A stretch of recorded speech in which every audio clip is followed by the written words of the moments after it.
പ്രിയപ്പെട്ടവരെ നോക്കി ചോദിക്കത്തില്ലേ, സങ്കടത്തിന്റെ നേരത്ത് എന്നെ ഒറ്റയ്ക്കാക്കി കളഞ്ഞില്ലേ? ഒറ്റയ്ക്കായി പോകുന്ന നേരത്തും തകർന്നു പോകാതിരിക്കാൻ. ഇന്ന് കുടുംബങ്ങളിൽ 4ഉം 5ഉം ഒക്കെ ഒരു വീട്ടിൽ ഒരു കൂരയ്ക്ക് കീഴിൽ താമസിക്കുമ്പോഴും വല്ലാത്ത ഒറ്റപ്പെടലിൽ ജീവിക്കാൻ നമ്മുടെ മാതാപിതാക്കൾ, വൃദ്ധരായ മാതാപിതാക്കൾ, മക്കള് പല വഴിക്ക് പറന്നകന്നു കഴിഞ്ഞപ്പോൾ ഒറ്റയായി ജീവിക്കേണ്ടി വരുന്ന മാതാപിതാക്കളുടെ എണ്ണം കൂടുന്ന കാലത്ത് ഒരു കുരിശിലേക്ക് നോക്കട്ടെ. പ്രത്യേകിച്ച് ദാമ്പത്യ ജീവിതത്തിൽ ഒറ്റപ്പെടലിലേക്ക് പോയവര്, ചേർത്ത് വെച്ചൊരു ബന്ധം പെട്ടെന്ന് മുറിഞ്ഞ് ഒറ്റയായി പോയവര്, അപ്പനും അമ്മയുടെയും കീഴിൽ വളരുമ്പോഴും അപ്പനും അമ്മയ്ക്കും നമ്മളെ വേണ്ട എന്നുള്ള തോന്നലിൽ നീറുന്നവര്, നമ്മുടെ അപ്പന്മാര് കുടുംബത്തിനു വേണ്ടി ഏറെ പാടുപെട്ടിട്ടും വീടിനകത്തൊരു അനാഥത്വം അനുഭവിക്കുന്ന അപ്പന്മാരുണ്ട്. മക്കൾക്ക് വേണ്ടെന്ന് തോന്നുന്നവര്, ഒറ്റപ്പെടലിന്റെ നീറ്റല് പേറുന്നവർ നോക്കേണ്ട നോട്ടമാണ് കുരിശിലേക്ക്.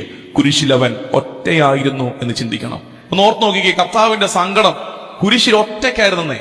കൂടെ കൊണ്ടു നടന്ന 3 വർഷം കൂടെ കൊണ്ടു നടന്ന് ചെല്ലും ചെലവും കൊടുത്ത 12 എണ്ണത്തിൽ ഒരുത്തൻ ഒറ്റിക്കൊടുത്തു, ഒരുത്തൻ തള്ളി പറഞ്ഞു.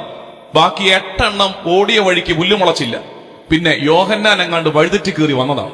പ്ലാൻ ചെയ്തൊന്നും പുള്ളി വരാൻ സാധ്യതയില്ല. അറിയാണ്ടെങ്ങാണ്ട് മറിയത്തിന്റെ കയ്യെ പിടിച്ച് കയറി ഇങ്ങ് പോന്നതാണ്. കൂടെ നടന്നവന്മാരൊന്നുമില്ലാതെ ഒറ്റയായി പോകുന്നൊരു സമയമുണ്ട്. ഒറ്റപ്പെട്ടു പോകുമ്പോ കുരിശ് പാഠമാണ്.